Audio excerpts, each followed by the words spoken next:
Warning: the following video contains explicit language which may be offensive to some viewers or inappropriate for children. The content within this video is intended for mature audiences only.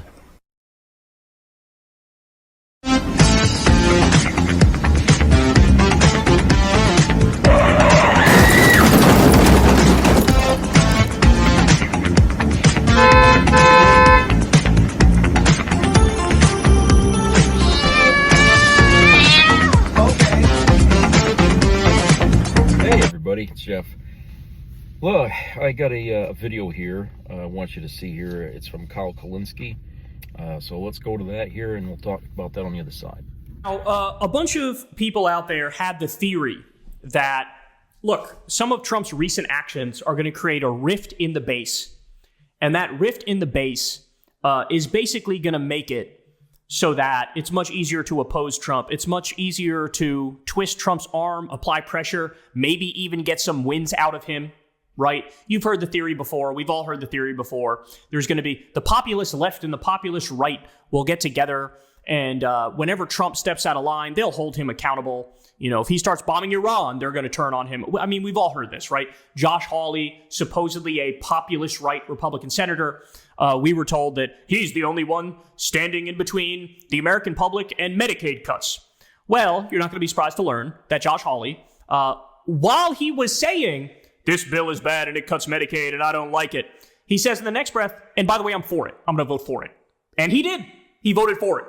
So there is no populist right. The populist right are complete and utter frauds. At the end of the day, they all wind up being Dick Cheney or George W. Bush. There is no right-wing politician constituency for protecting Medicaid, protecting Medicare, pro-union, pro-raising the minimum wage. When push comes to shove, they all fall in line and they all become standard establishment MAGA Republicans, and they will do Trump's dirty work, and they will do the dirty work of the billionaires and the corporations. Okay, well, we now have some new poll numbers that just came in about the MAGA base and how they're currently feeling about Trump. And man, do I think this is telling. Because again, Trump's second term has been a horror show, wall-to-wall horror show. I literally can't think of a single thing he's done that's been positive. I can in the first term. In the first term, he pardoned Alice Johnson. That was great. He did the First Step Act. That was great. He killed the TPP, the Trans-Pacific Partnership. That was good. I can get, I'm reasonable. He banned bump stocks. I'll give credit where credit is due. But in this second term, there is no credit. It's just a horror show. It's just a nightmare. He's totally unhinged, totally unchained. There are no guardrails. He surrounded himself with sycophantic yes men. He's gone full fascist. He's gone full robber baron. I mean, this is like the worst thing I've ever seen. I didn't think it was possible to appear more evil than George W. Bush's time in office. But here we are. So, is the base now flipping? Is the base now holding him accountable? Well, let's find out. So we're going to look at the strongly approved numbers. So this isn't just Republicans who like Donald Trump. This is Republicans who love Donald Trump. And he's up like a rocket. Look at this. In July 2017, the strongly approved was 53%. That's pretty good. But look at where he is now. 63% of Republicans strongly approve of the job that Donald Trump is doing about 5 months into his presidency. Republicans love Donald Trump the way that Americans love Disney World. The bottom line is 63%. That is a huge, huge base. And of course, it's just part of a Republican base in which about 90% of them overall approve of him, including the somewhat approves as well. All right. So do you understand what he's saying there? He's saying Trump today, the number of Republicans in the base that, quote, strongly approve of Trump, that number is more than any politician's base has ever felt about the president of their party. So his base has gotten stronger. His base has gotten more into him. They love him more now than they ever have before. The totally unhinged Trump, the sadistic, malevolent, evil, fascist Trump. His base looks at that and they go, more of that. That's what we want. That's what we love. That base is rock solid. I've told you guys a million times, but the number is anywhere between 26% and 33% of the country is flat out in a Kool-Aid drinking fascist death cult. And this validates that. This proves that. 63% strongly support him in his base more than any other president and their base. And over 90% at least somewhat approve of him. All right, we're not done. Every politician would like this number here, especially to see it go up. How about compared to other presidents who were Republicans? Yeah, it's history making. It's history making. What are we talking about here? So why don't we look back? We have all the presidents, Republican presidents, going back over the last 35, 36, 37 years. What are we talking about? GOP, who strongly approved 5 months in. Look at this.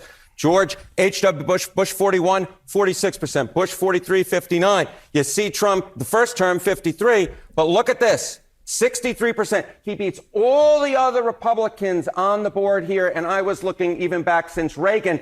And get this, Donald Trump beats Ronald Reagan when it comes to the strongly approved 5 months. And of course, Reagan was coming off that high after that assassination attempt. The worse he is, the more they love him. This is why we call it a fascist death cult. This is why we say it is sadism.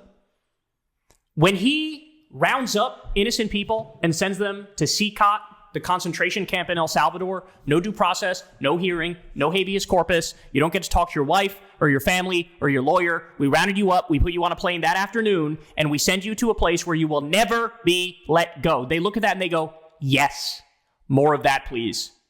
They look at Trump saying we're going to send 30,000 people to Guantanamo Bay. They go, yes. They look at Alligator Alcatraz and they go, yes. A concentration camp in the middle of the Everglades swamp in South Florida where they're only under tents and that can get blown down by a hurricane at any moment. Even a strong thunderstorm. We love it. More of that. Did you bomb Iran? Great. Did you bomb Yemen? Great. Did you bomb Somalia? Great.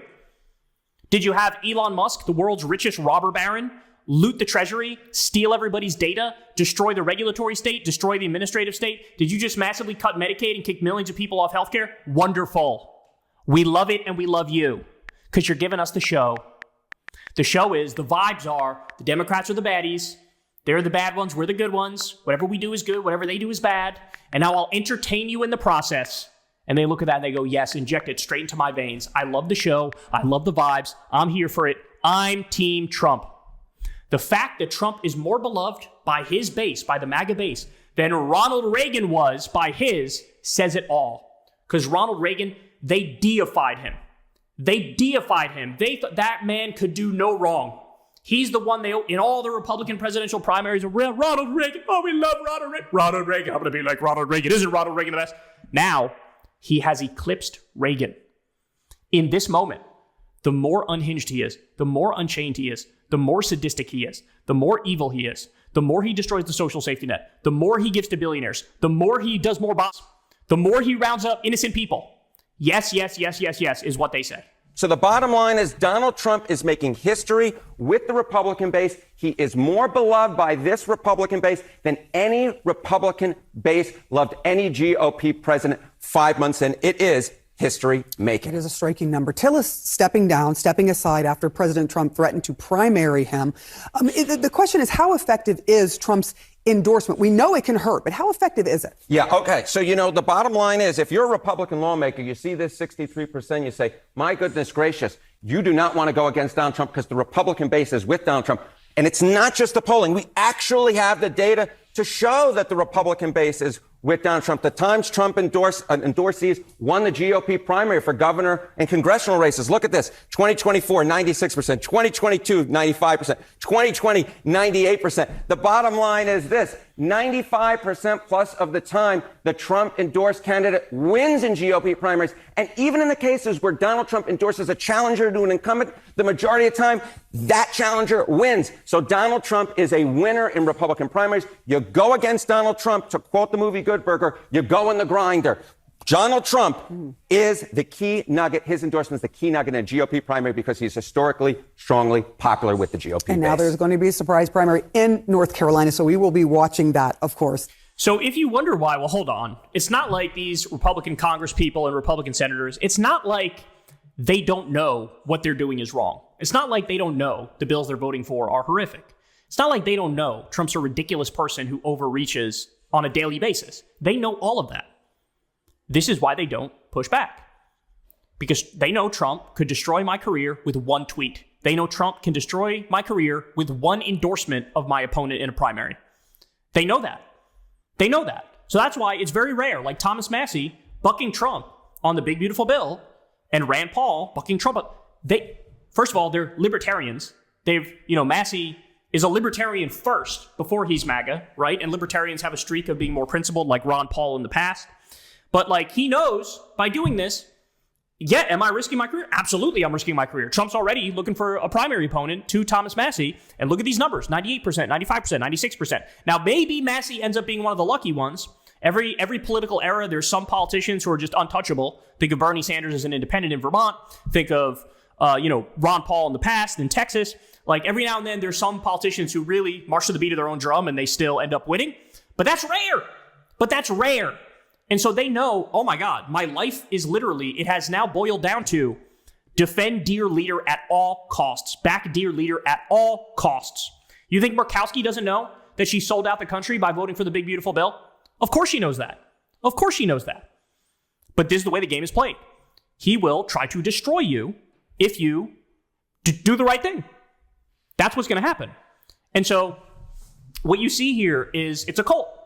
He has a stranglehold on not just the politicians, which he does, but he also has a stranglehold on the voters, on the MAGA base.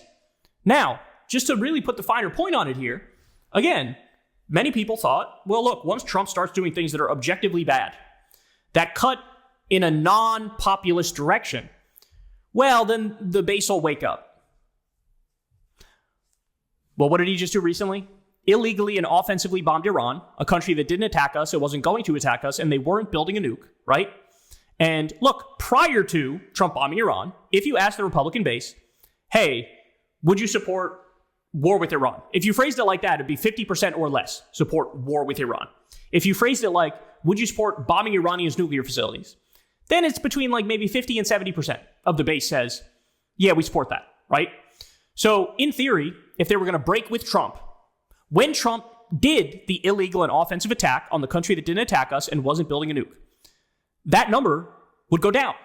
And you would see fewer Republicans support the bombing of Iran, right? Well, what actually happened? Republicans overall, 85% supported the bombing. 85%. Ready for this? When you go specifically to MAGA Republicans and you ask them, so people who define themselves as I'm a MAGA Republican, I'm in Trump's base, that number becomes 94%. So it was before Trump bombed Iran, right? Depending on how you ask the question, yeah, about 50% of Republicans said, yeah, I'd support that, but half said no. Half said no. Now you could look at that and say, oh, that's a hopeful thing that maybe they'll stand strong on that, or maybe more people will swing against it. No. As soon as Trump did that illegal and offensive bombing on a country that didn't attack us and wasn't building a nuke, it went from 50% all the way up to 94% of the MAGA base. I support this. That's why you see Charlie Kirk, sloppy Steve Bannon, all these commentators, Tucker, all these commentators who were pretending, oh, I'm principled and I'm against this. As soon as Trump did it, Charlie Kirk was in a fight for his life with the mental gymnastics he was doing, trying to say, oh, this is different. Oh, this is okay. Oh, this is actually not that bad. Oh, he's got intelligence we don't have. You saw all of them. Tucker Carlson called Trump and apologized for being so anti-war. Steve Bannon said, if Trump ultimately ends up wanting to do this, the MAGA base is going to support him. That's why you can see a scenario where they say one thing, then they do the opposite. Josh Hawley, like we talked about. I'm against these Medicaid cuts. Medicaid cuts are bad. Oh, you need my vote to get this thing passed? Okay, I'll vote for the Medicaid cuts. This is a fascist death cult. That's what it is. There's no way around it. There's no ifs, ands, or buts about it. It is right there in front of you, plain-faced by the numbers, dog. I don't care about opinions. I don't care about hot takes. I care about the numbers. Soon as Trump bombed Iran and the MAGA base, 94% said, that's right, I love it. That's all I need to know. That's all I need to know. And you know what? It's time for a little bit of accountability. It's time that we call a spade a spade. It's time that we tell the truth. We should not be reaching out in the hopes of finding agreement where there ultimately will never be any agreement because they're just going to follow the cult leader. The way to defeat this menace, and that's what it is, it's a menace, the way to do it is a giant coalition of independents, liberals, and leftists, and build a movement of our own that takes no bullshit, calls out all their bullshit, and has our own narrative, our own story, our own policies. They say the problem is the immigrants and the trans people. We say wrong. They're our brothers and sisters. The real problem, it's the billionaires. It's the billionaires and it's the fascists. It's the corruption in our system. We're for universal health care. We're for a higher minimum wage. We're for free college. We're for the PRO Act so everybody can join a union and make a better living and have better benefits. This is how you win. But it's not by reaching out for some phantom agreement where there is none. And so everybody needs to get it through their heads. This is cult shit. 94% of the MAGA base supports the bombing of Iran. That's cult shit. Because we all know they weren't going to attack us, and they weren't building a nuclear weapon. And he attacked them anyway on behalf of Israel. If you can find your way to rationalize yourself into supporting that, I'm done. No interest. In the same way, if you're defending sending people to Guantanamo Bay in the year of our Lord 2025, if you're defending sending people to CCOT, the El Salvador slave labor camp, concentration camp in 2025, if you're supporting the building of Alligator Alcatraz, if you support rounding up innocent people, 92% of them not violent criminals, I got nothing for you, dog. If you support massive tax cuts for the wealthy at a time when we have a record income and wealth inequality already, I got nothing for you, dog. You're a political enemy. And it's okay to say that. It's okay to believe that. And it's okay to act on that. I want to know that there's official Alligator Alcatraz merch. There it is, provided to us by the state of Florida. And, yeah. Would you rock this drip? You look really familiar. And I'm not trying to insinuate that all goofy white conservative dudes who remind me of Doug Funny look alike. But you're Benny Johnson, right? Conservative commentator who was caught getting paid by Russia a lot of money to influence our politics and spread their propaganda. Benny Johnson. Call me crazy, right? But that sounds a lot like treason to me, and a much bigger crime than someone who, say, overstayed their visa. And if I was someone who was getting paid by a foreign government to influence our government here, I would kind of lay low, right? I definitely wouldn't be at the opening of yet another internment camp treating it like it's Disneyland.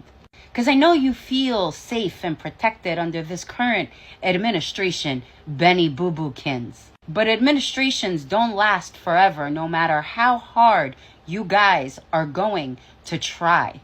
And places like this never go down in history as being on the right side of things. You know that, right? You know there are hearings after that. And you and the makers of those hats will probably be at those hearings as the criminals you fucking are. And when that day comes, guess who's gonna be in front of the courthouse selling their own merchandise? Me and others like me. And not only am I a petty little bitch, Benny, but I could hold a grudge for a really long time. I am a Sagittarius after all. And if I have the privilege of outliving you, I will find your grave when your time comes and piss on it. I often ask myself how people like Benny turn out the way they are, but he is not the first mediocre white man to travel down the right-wing pipeline because he felt wronged. Because you used to work at BuzzFeed, right? A pretty liberal company. And you got fired for plagiarizing. And instead of taking accountability and learning and growing from your mistakes, you decided to become a conservative commentator, a hateful piece of shit. You clearly didn't learn your lesson about plagiarism, because here you are plagiarizing yet again from historical playbooks of the past. I don't remember them selling hats there though. That's a first. That's congrats. Yeah, it is weird, isn't it? I mean, to think that if you want to believe the numbers, the polling numbers that Kyle was showing there, okay? I mean, there's always the chance that they're doctoring the numbers or something just to give Trump that little extra edge that he needs to. You know, if people see high numbers, then they're like, well, maybe he ain't so bad. You know what I'm saying? It's a means to sway minds by, you know, showing these poll numbers. That's why they rely on them so much during campaigns and stuff. But at the same time, we have to remember, you know, the means in which they gather these poll numbers is questionable at best. And, you know, and I feel like we can't really put all our stock on what polling numbers show about anything, really, okay? Because they don't question it. I've never got a phone call or an email or anything from any polling company that asks me my opinion about a fucking thing political in my life, okay? So that means we don't all get asked. Some probably have, but you know, not everybody does.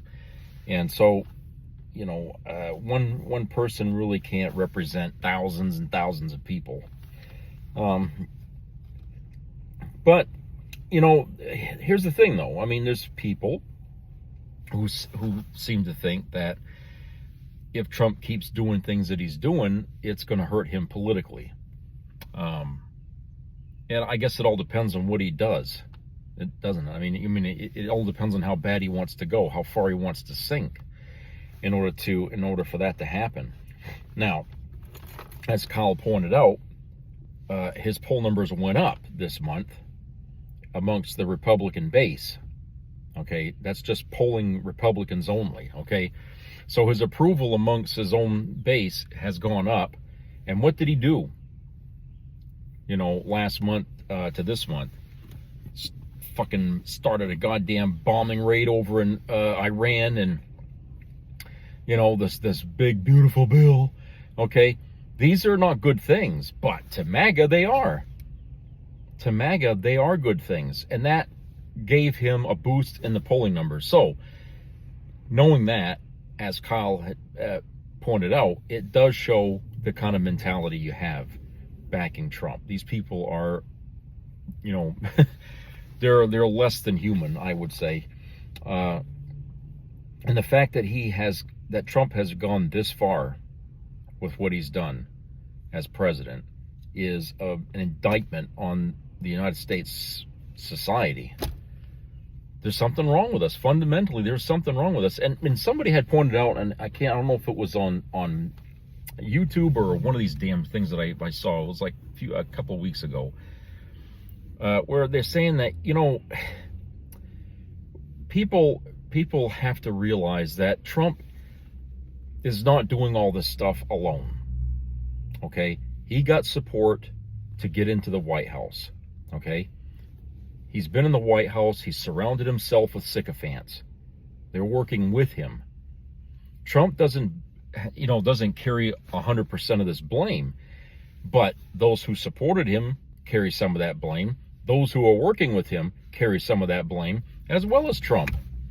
And those who are not fighting against him also carry some of that blame. So there's enough blame to go around for why things are the way they are.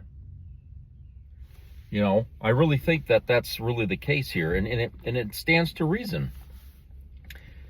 And so, you know, MAGA, Trump, and his, you know, cohorts here in his cabal, these people all together have created this whirlwind of shit that's plaguing this country here like a goddamn cancer.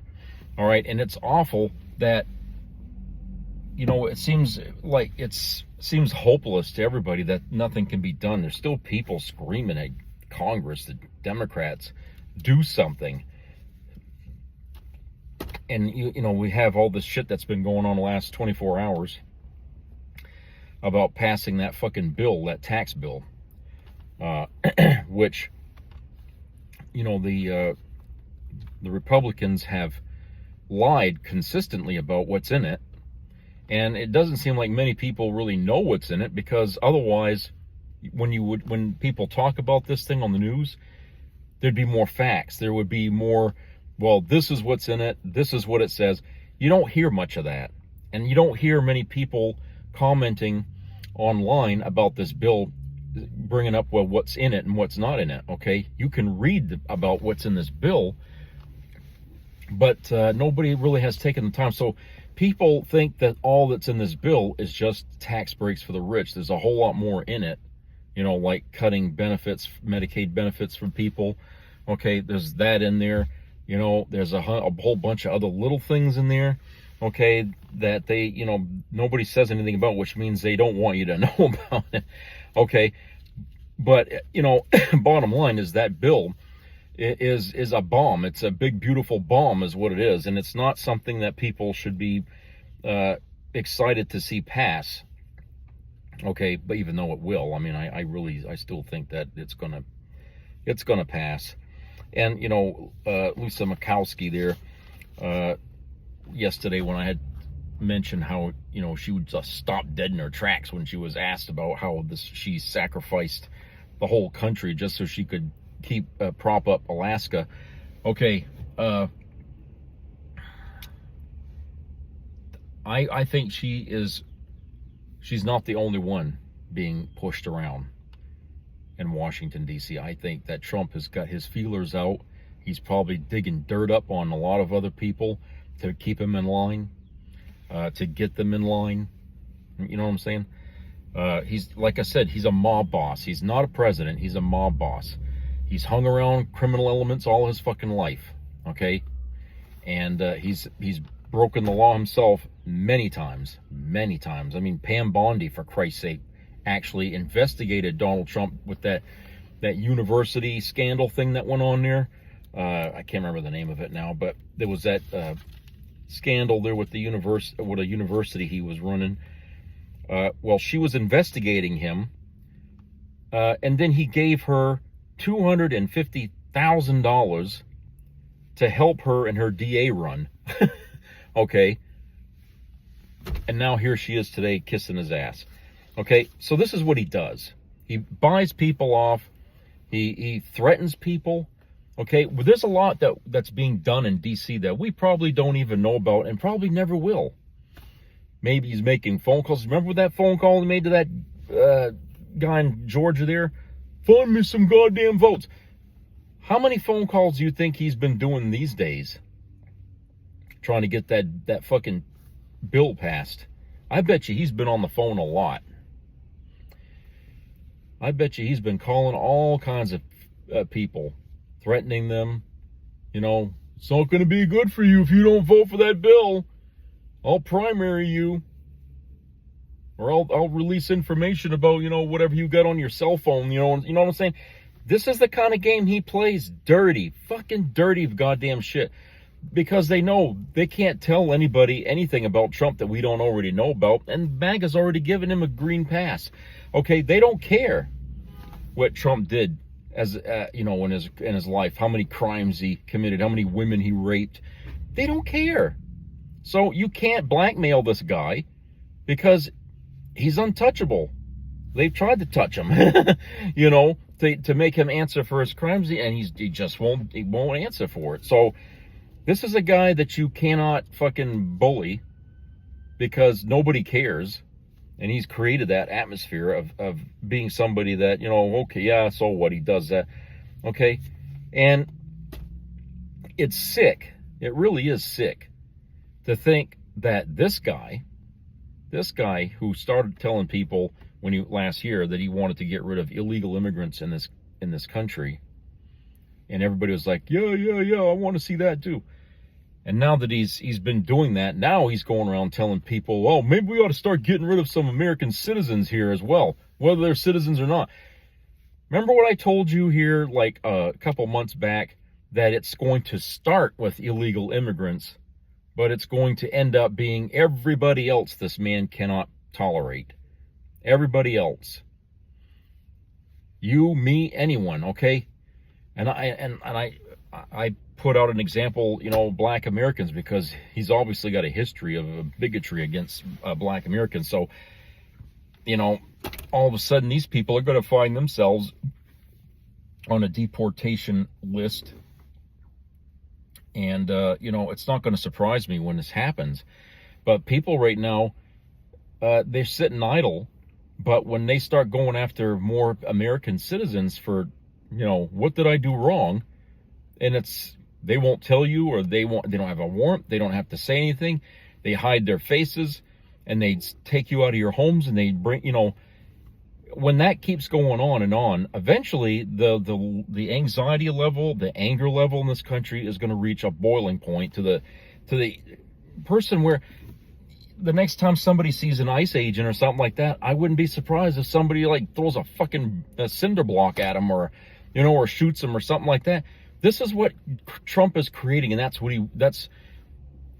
doesn't care, for one thing, but I think that would be good news for him, because then he can come down harder on the people in this country and really start rounding up people, anybody, and that's when you're going to start to see more freedoms taken away. This freedom of speech is going to be taken away, not directly, but, you know, if they catch you saying anything about him negatively or something or anything like that, out. Okay, you're gone. Is going to make such an air of fear in this country that people are just not going to feel comfortable saying or doing anything, because they're going to be watched. Okay, they're going to be watched, just like in that movie 1984, Big Brother. Okay, he's watching you. Trump's going to have his minions watching you. All right, and it's not going to be good. It's not going to be good. And, you know, and I feel like, you know, I'd like to ask, excuse me, I'd like to ask some of these people in MAGA, if they ever read history, if they thought 1930s Germany was way better than it is today. Because I get the impression from them that they think times are good right now, the best they've ever had in this country. And in their mind, it can only get better the more Trump acts more like a dictator. So it's like, obviously, these people never got the lesson. If they went to school, that is, and had history class, they never learned the lesson about Adolf Hitler and what he did to that country. If it wasn't for him, Germany wouldn't have been decimated, okay, by bombing raids and fire bombs, all these fucking things that, you know, that the Allied nations had done. They almost completely destroyed that country, okay? And, you know, when I was over there back in the early 90s, I mean, there's still spots here and there in Germany. I don't know about today, but back then there were still spots where you could see where things were wrecked from World War II, you know, like a, you know, stone structure or something like that that's broken and in pieces on the ground. Okay, there's still, you know, was a lot of that back then. It took that country forever to kind of come back, you know, from that. But, you know, we have this, you know, these people in this country who seem to think that having a Hitler type person in the White House as acting as a president is a good thing. Why? We ought to ask these people why, and just let them talk. Let them fucking talk, because what they say incriminates them. Just let these people answer that question. Why do you think Trump is so good for this country? And just sit down there and make a mental list of the bullshit that you're going to hear in answer to that. Okay? Because it will knock your socks off what you hear these people say. And I know that's not new. People have done that already, and you can see videos of that from time to time on YouTube. But you'll be surprised. You know, people, and even in their own families, who are MAGA members or something like that. I mean, imagine if you're a Democrat and your father or your mother is MAGA. I mean, the friction between the two would be, you know, untenable. I mean, it would just be insane. I mean, I could not stand anybody talking to them, you know, about anything political, which I don't, you know, with certain people anyway, because I kind of know where they stand politically. But so I never taught politics around them. But it's not a wonder that so many families have been broken here since Trump won the election. And we had that 2-month period after that where people were finding out what a tariff is and what that means for you. Okay. And then all of a sudden people started to realize that their spouse or their girlfriend or somebody that they knew is suddenly closing all modes of communication to them, shutting the door in their face. They don't want to talk to them anymore. So this is not like, how can I say it? The separations in this country are not just political disagreements like high taxes or low taxes, or, you know, should we do this, you know, for punishment on somebody, or do that. The disagreements in this country are based on principles and morals between us and them. They think it's okay to cut people off Medicare and let them die tens of thousands every year. Okay? Who would agree with that? That's sane. Nobody. Well, except for them. But the differences now are not so politically based anymore. It's about life. It's about what's right and what's wrong. It's like, you support theft, I don't support theft. There's no middle ground there to meet on that issue. Okay? It's, okay, you hate LGBTQ community, I don't. There's no middle ground in that debate. See, these are the things that have been thrown in our faces over the years in political debates, is those kind of arguments that have no middle ground. So what does it do? It forces everybody to continue to separate, to keep splitting apart. Okay, and then we start hating the other side in an unforeseen fashion that's never existed in this country.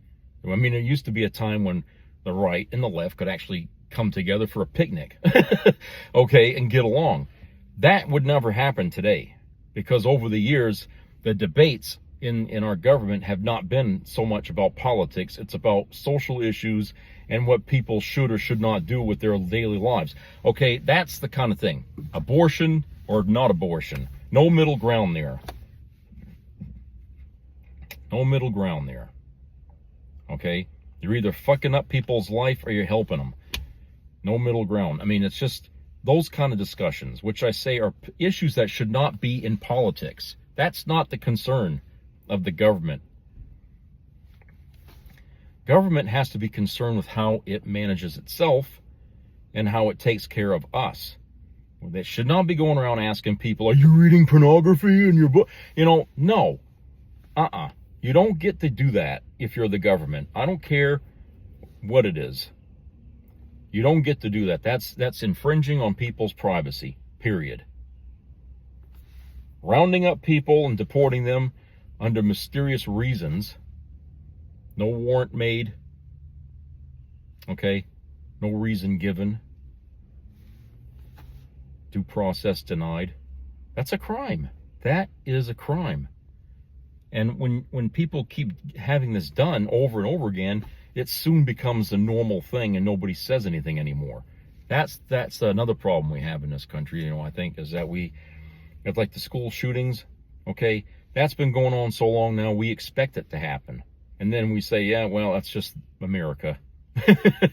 It's like, okay, 30 years ago, if you'd have said that, you'd have got your face slapped. Like, you're a fucking asshole. And all these kids that are dead, and you're sitting here saying, oh, well, it's America. You know? But today, more and more people say that because they've given up on trying to stop it. Because the other side has made it so fucking difficult. They want to keep guns in people's hands. In other words, they support mass killings in the schools. They don't care about how many kids get shot and killed. They don't care about that. All they care about is that you get your gun. Where's the middle ground there in that? There isn't any, is there? You're either for murder or you're not. Okay. Somebody had told me that the United States, in the not too distant future, could end up being two countries. I say only at the point of death will that ever happen. And I mean, it's only going to happen if we have a civil war, and the only way to stop it is a ceasefire where everybody gets to keep the grounds they have, you know, for the sake of the country as a whole. No, I don't think that, you know, America is going to end up like that. I think it's either going to get back its democracy or die trying. Okay? And what comes out after that is going to be something that is not America in any recognizable fashion. Everything that we've had that says this is the United States will be gone. It'll be missing, it'll be eradicated, whatever it is, and we will be living under a whole different thing, you know.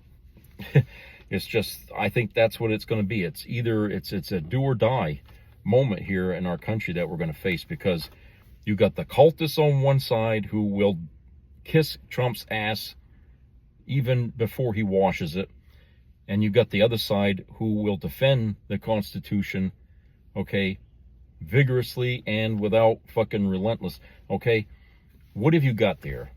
You got a recipe for a similar situation happening in Israel versus Palestinians. Okay, both sides entrenched in their position, will not yield, and it will just go on and on and on with devastation mounting on both sides. That's what I see. And that merchandise from that goddamn, I mean, can you believe that? I mean, they're selling hats for the alligator Alcatraz thing that there's, you know, come on. This is just another example of how our country has spun out of fucking control. Okay? And I'm ashamed and embarrassed that the rest of the world sees this and says, boy, these people have gone, we never thought Americans were like that. Yeah, I didn't either until Trump got his foot in the door into politics, and look how quickly our country has devolved in that what, 10-year period, 15-year period. He's been in our face for a fucking, you know, a lifetime practically, and look what he's done. Even when he wasn't president, he was the fucking #1 face on the TV all the time. I mean, this is what. Okay, all right, you know, I'm just going to go on and on here. So, okay, that's all I got to say for today, and I hope everybody has a great 4th in whatever way you would choose to celebrate it. So, take care, everybody. I'll talk to you later.